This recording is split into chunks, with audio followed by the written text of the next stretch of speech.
Welcome Professor Samdhong Rinpoche to the Cathedral for this discussion on mind training and compassion applied to everyday life. He'll speak to us in a few moments.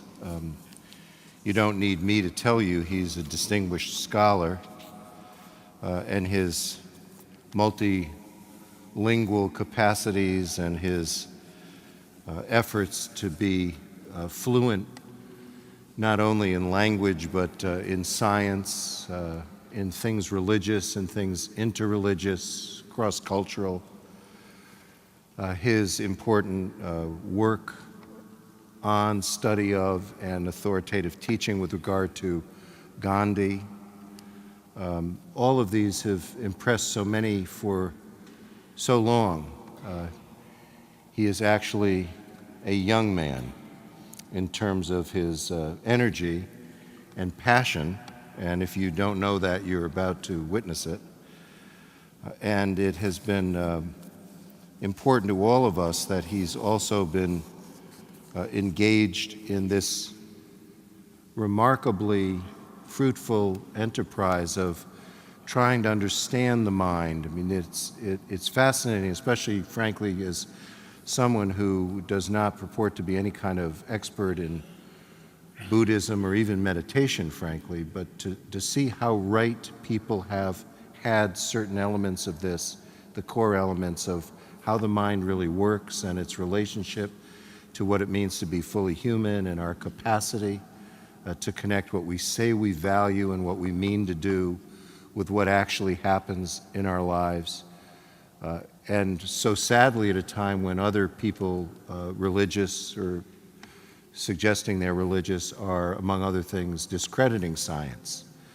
Here we have a tradition that holds up under scientific scrutiny and embraces those learnings and, in fact, informs them. He also travels extensively, as you know, to gain support for the cause of Tibetan authority and autonomy, and with the Dalai Lama to raise awareness in that very complex set of negotiations. That's not our topic tonight. Our topic tonight is to hear how a man who has lived a life of growing consciousness can help all of us to be more fully what we are meant to be. I'm honored to present His Eminence Samdhong Rinpoche. You'll speak from here.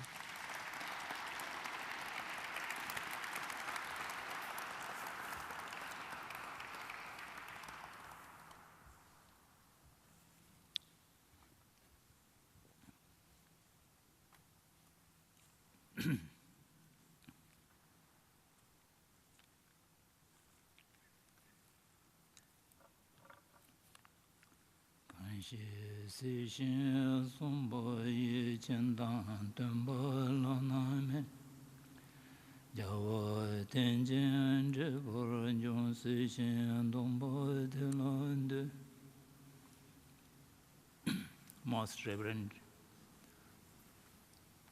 Dame, venerable monks, and dear friends.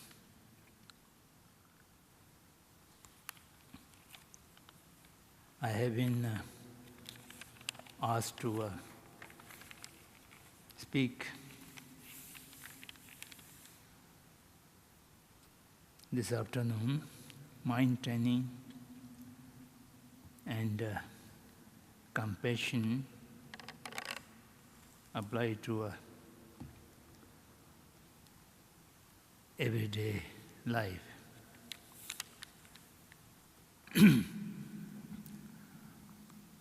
I beg in the beginning your forgiveness that I do not comfortably speak English language. Therefore,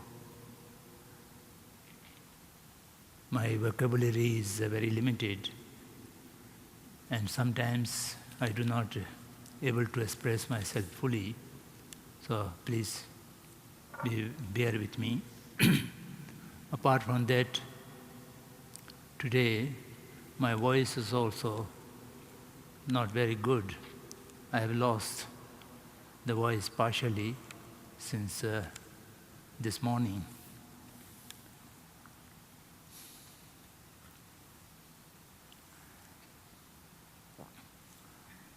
The topic of discussion is mind training and compassion.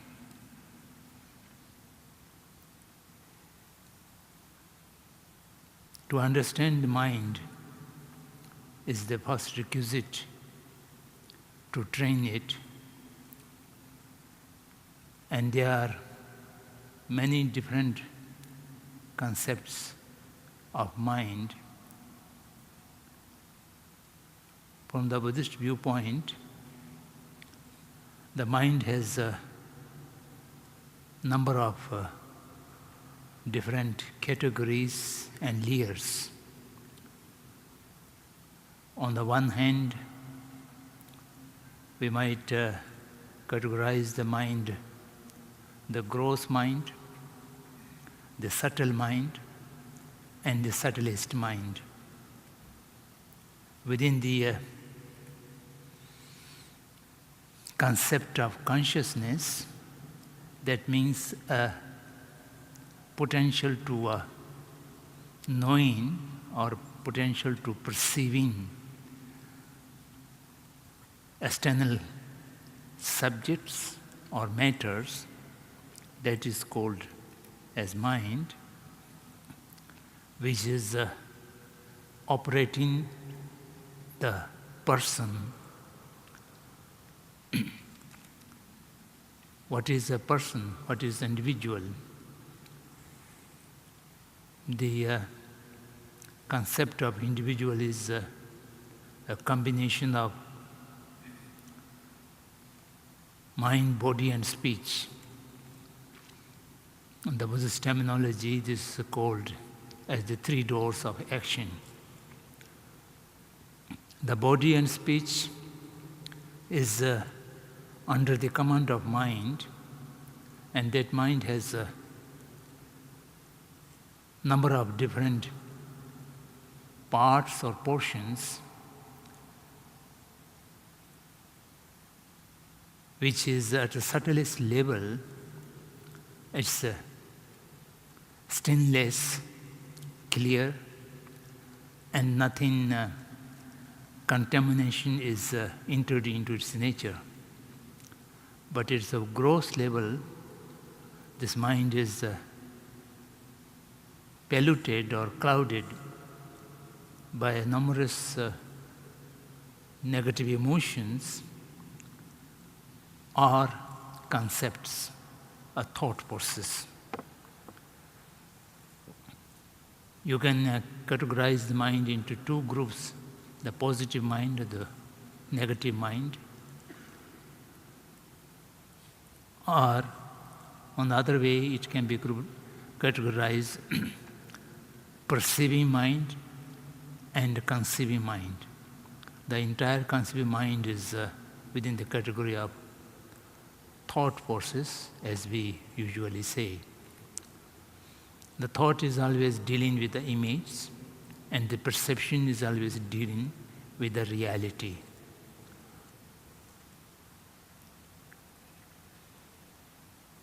Without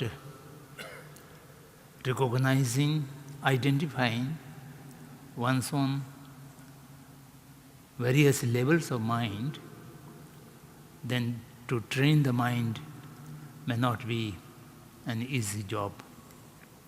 In order to train the mind, we have to understand how the mind is functioning or operating at the various levels, and whatever the mind is functioning, its basic source would be the subtlest mind, which may call it a subtlest consciousness, or the continuum of the consciousness which comes from previous life, beginningless, and which goes to the next till someone is liberated oneself from the bondage of defilement and karmic force. Even then, the enlightened mind, the continuum of enlightened mind still continues unceasingly. So therefore, according to a Buddhist concept, the consciousness or the mind does not have any beginning and it does not have any end, except few Buddhist tenets belonging to a Sarvakyan. They have a conception of ending of mind when individuals enter into the Niravashesh Nirvana. That means no residue freedom. But that is not accepted by majority of the Buddhist traditions of the philosophy. Since the mind is flexible and not entered contamination in its nature, whatever defilements are temporarily coming from external factors, thereby it is removable. When we take the antidote of negative emotions and practice in that way, the negative emotions or the negative mind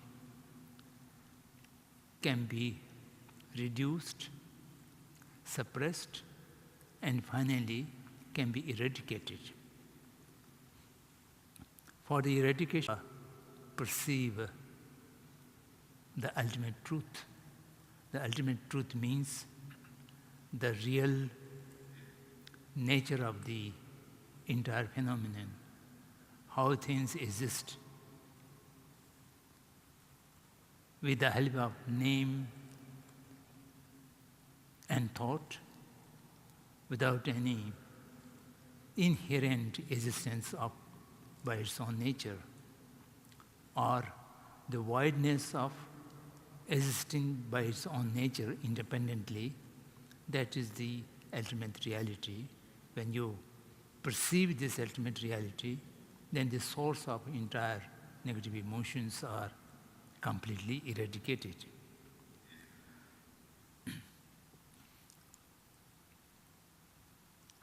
Having said that,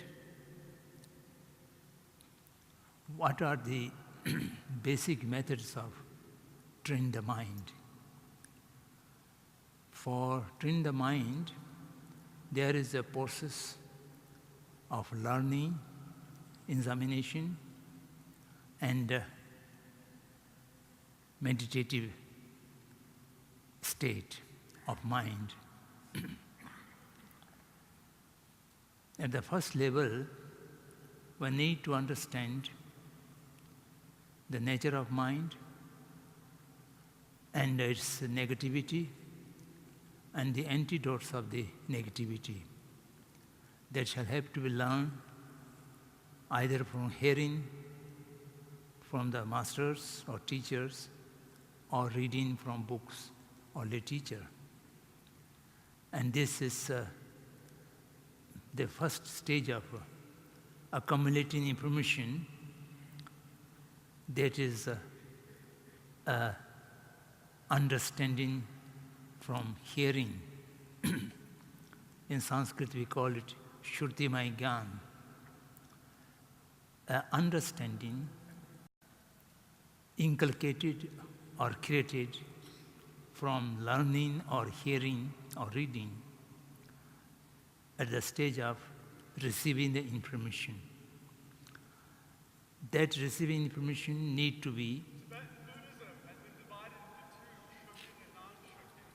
Who has caused the suffering? It's you. It's not mine. Pardon? Let him be there.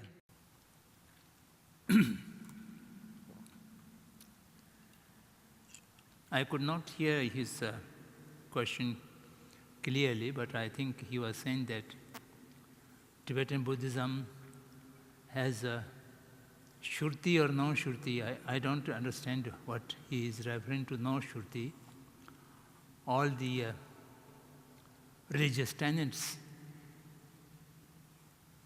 within the category of Shruti, because it can be taught through teacher to disciple.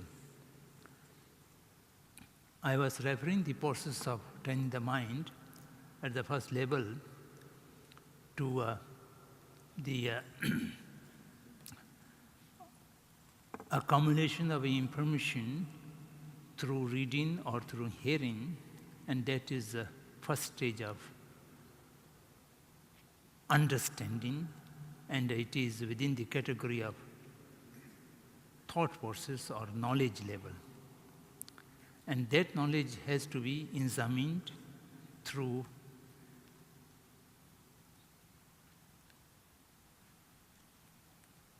analytical meditation. Contemplative meditation means meditating on the basic information which you have acquired through your own mental examination and analyzation, using various logic and reasoning.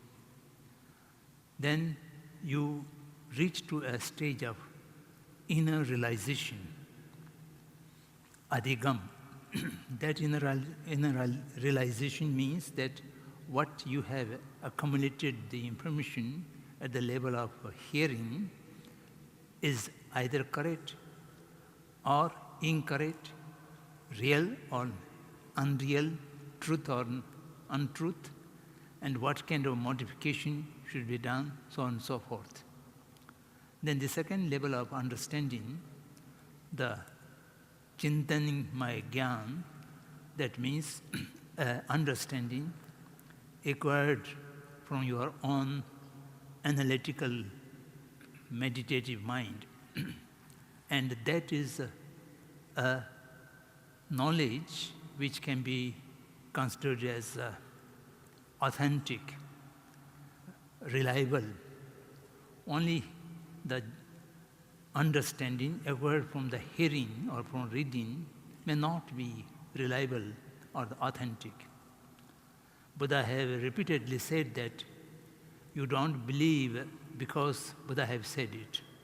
You have to understand by yourself through analytical meditation and through your own logic and examination.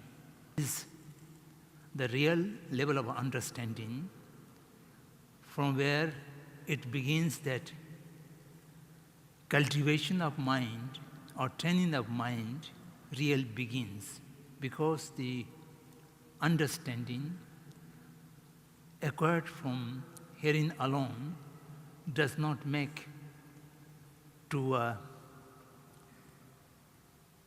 transform or to alter the mindset as it is. Then at the second level, you have the knowledge or understanding for your own analytical meditation. When you acquire the authentic understanding, then you can begin to meditate on meditation on it.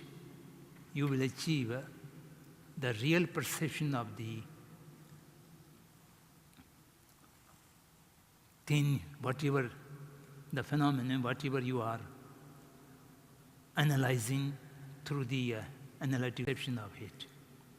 That perception is not an assumption or just belief or just acceptance, but it is real seeing. Seeing means direct perception, and that transforms your mind. So this is a process of training the mind, and this process also have when it reaches to the meditative level, grossly it would be 3 different kind. a meditation which is in the nature of cultivating the mind, and another meditation which is in the nature of practicing the concentration, concentrative stability to be achieved. And the third category is a meditation of visualization. Visualization means visualize something which may not be there in reality, but in the mind picture you can visualize something. Real purpose of training the mind, the meditation of visualization or meditation a kind of facilitator.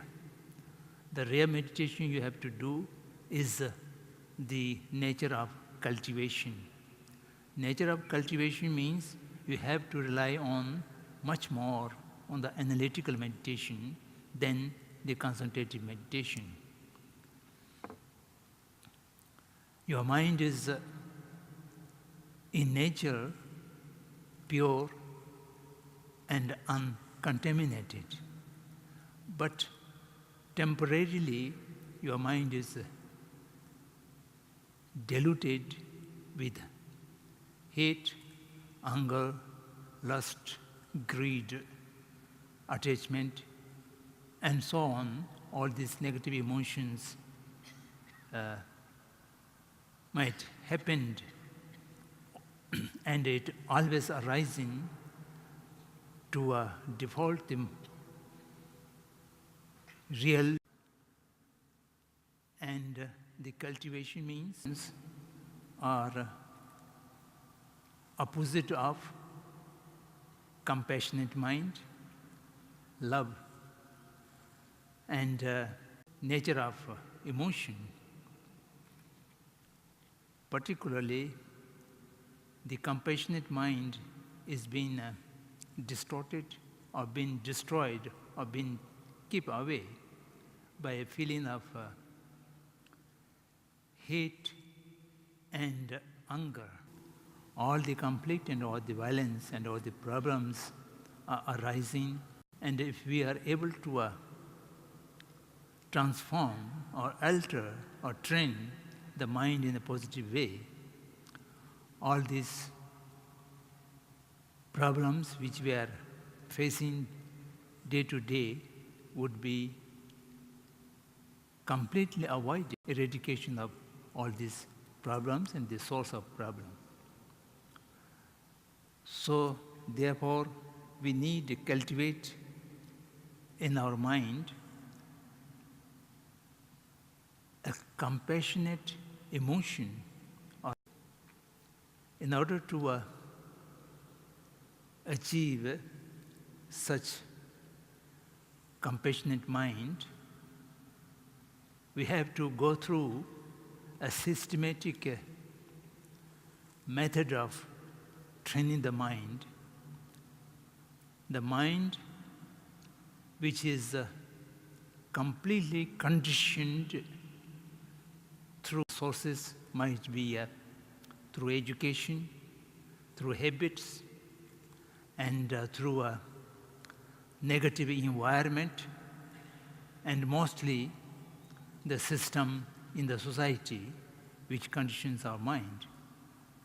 Right from the childhood, we are being taught and encouraged into a mindset of comparison and competition, through which we care for self much more than the others, and the equality between self and the other has been completely lost. And this is a malady or a kind of defect which is being created through civilization. The modern civilization have given a number of disbalances, and among these disbalances disbalance between self and the other.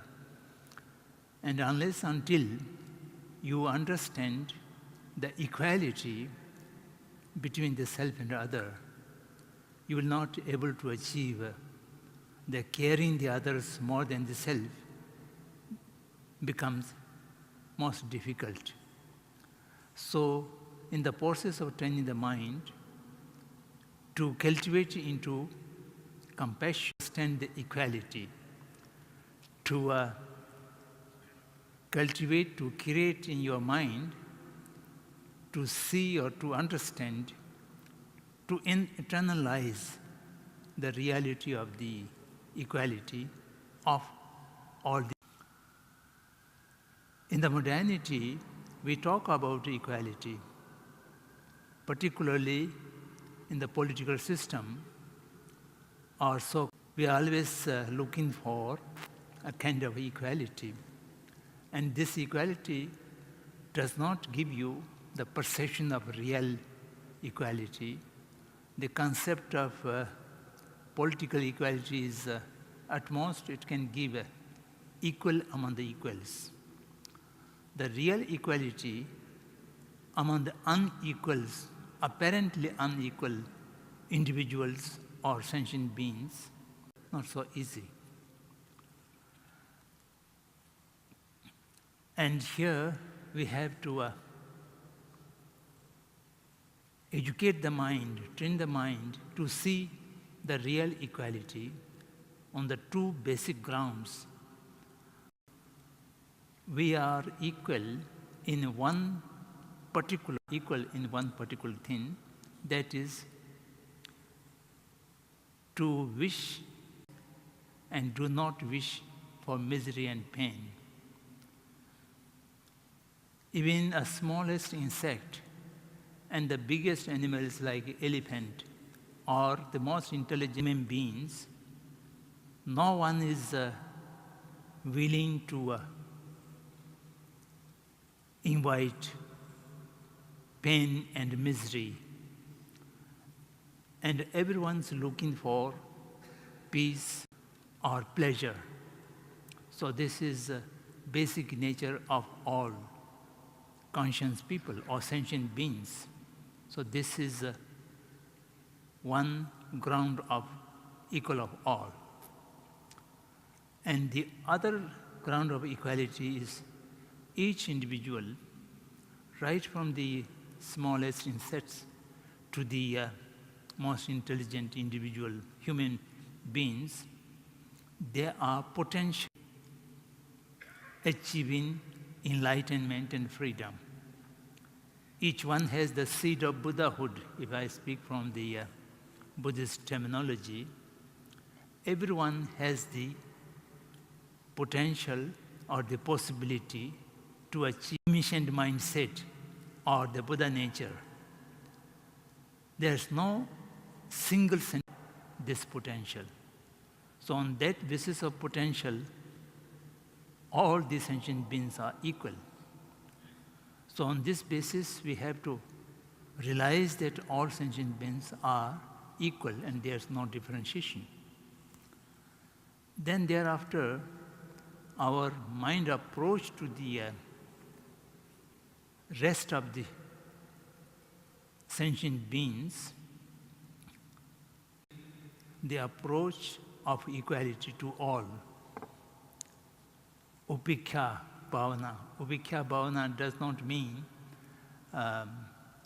uncare or unmindful.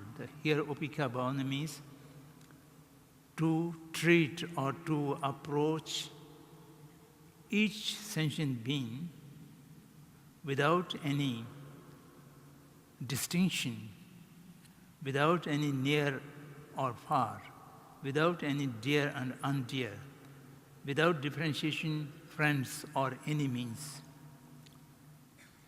So this is more difficult to achieve in our mind because we have prejudices to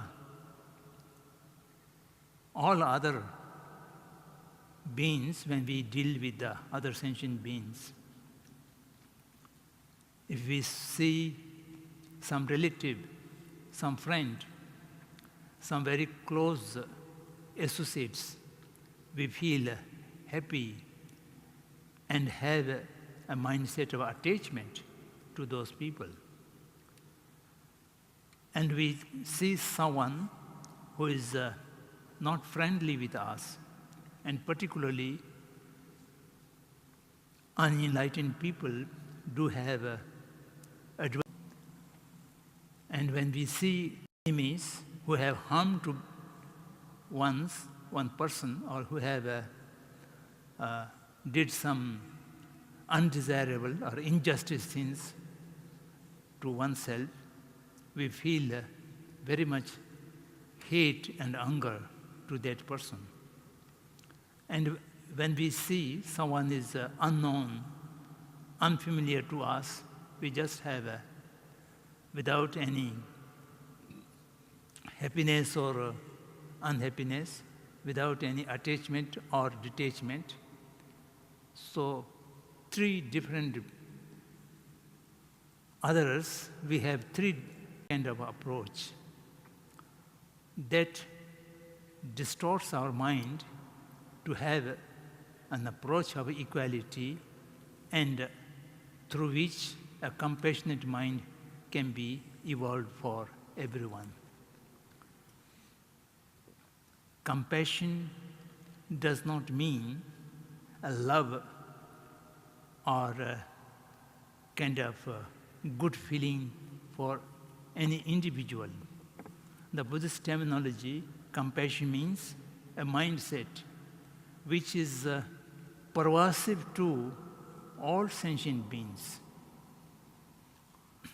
Among the categories of compassion, we make two categories. The first category is limitless compassion, and the other is great compassion.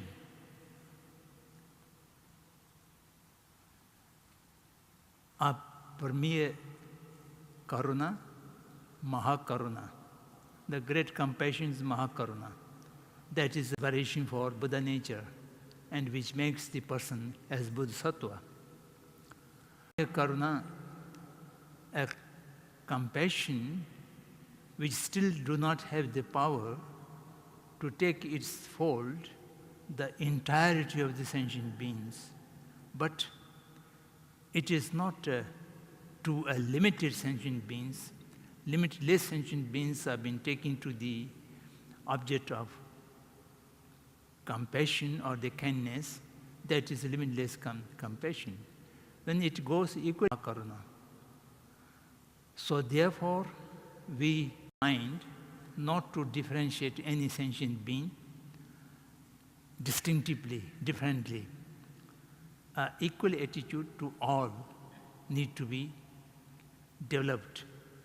And if we are able to achieve that equal attitude can be transformed into a compassionate mindset. And compassionate mindset means seeing the suffering of that person and with great desire or willingness to remove that suffering. That is the real nature of. And in order to achieve such, mentioned before, first we have to achieve the equal mind to all sentients, their suffering as a reality, and a great enthusiasm to remove those suffering. And in order to that, we need to understand the nature of suffering as well. At this moment, we do not see the entirety of the as it is. We only see there are three different kinds of misery: the misery, and the changing misery, and at the base of misery. There are three kinds of miseries. We only see the misery, the dukkha, that means the pain, the wound, or the deaths are in reality apparent pain and misery, that's easy to understand. But second thing is the worldly pleasure. The entirety of the worldly pleasures are in reality not a pleasure, not a happiness, misery or changing pain. Because when it disappears, all of these are transitory and impermanence. The entire worldly pleasure is impermanence and transitory. In reality, one misery goes away and other misery begins. At that moment, we feel a kind of worldly pleasure. And that worldly pleasure is bound to go. And if we remain with that pleasure, it will never sustain itself. And since it is impermanence, and since it is transitory, it is bound to decay and disappear. By disappearance of this pleasure, itself is a pain. You can see someone dear and near is lost. We feel great pain. Although the dear and near person's presence is a temporary pleasure, but it is bound to come to an end. All the wealth, all the affluence, what you bound to decay, bound to diminish, and that is changing misery. And then the basis of changing misery is the conditioned mind or the conditioned body. Our mind, body, speech are entirely under the control of our karmic force and our mental defaultments, which are cause of karmic force. So as long as we are not get freedom from this bondage of karma and klesha in this cycle of birth, death, rebirth, so this samsaric cycle will never come to an end. So that is the basis of all misery. And this three basic misery of oneself is realized, then the person can understand the misery of others as well. And by understanding of this nature of misery and how it is painful, and thereby how the entire sentient beings are real, the object of our compassionate mind can be experienced and understood. So this is a way to train the mind into the into the nature of compassion. And of course, it can be applied to all the spiritual practices are applicable in the daily life.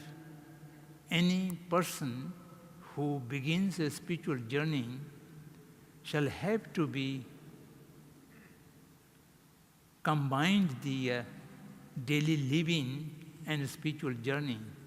Unless and until your all day-to-day activity is converted into a spiritual practice or a facility to spiritual practice, you cannot progress in the path of spirituality.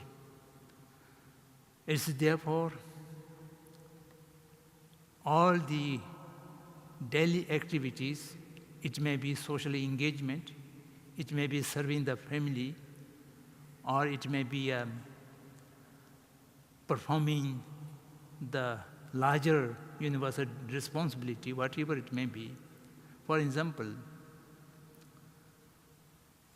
talking, eating, reading, meditating, whatever you do, you have to a good motivation, and your action can be directly or indirectly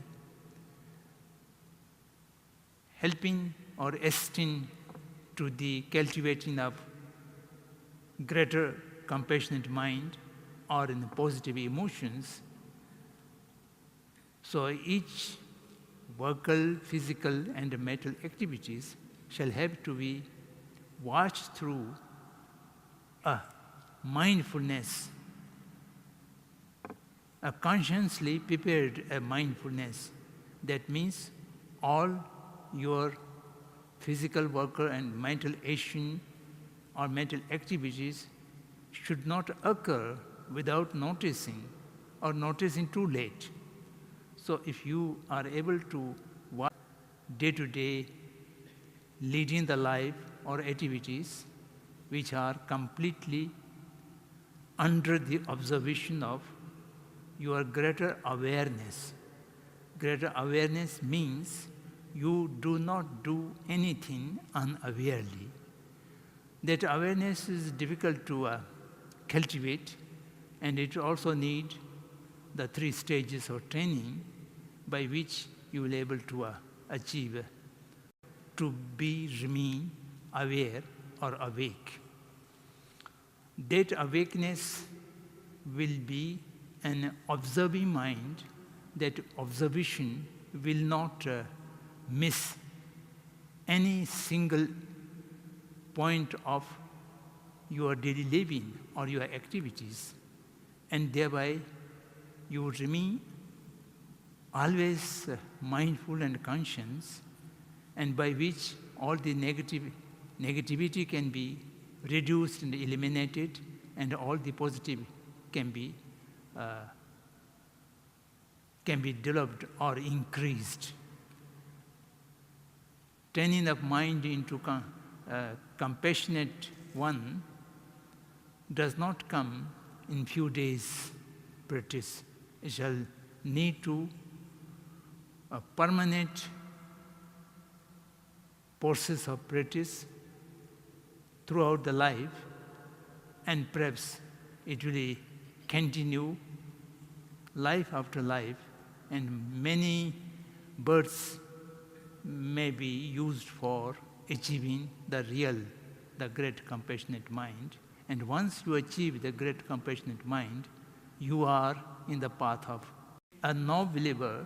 Someone has not looking for achievement of Buddha nature or spiritual higher realm, yet as an ordinary human being, if you have some kind of compassionate mind, beings, your life would be much different and much better and much meaningful. Also impermanent, and whether I could complete my summation or not, I am aware that I shall have to stop my talking here, so that a little bit time could be left for your comments or observations. Thank you for your kind attention.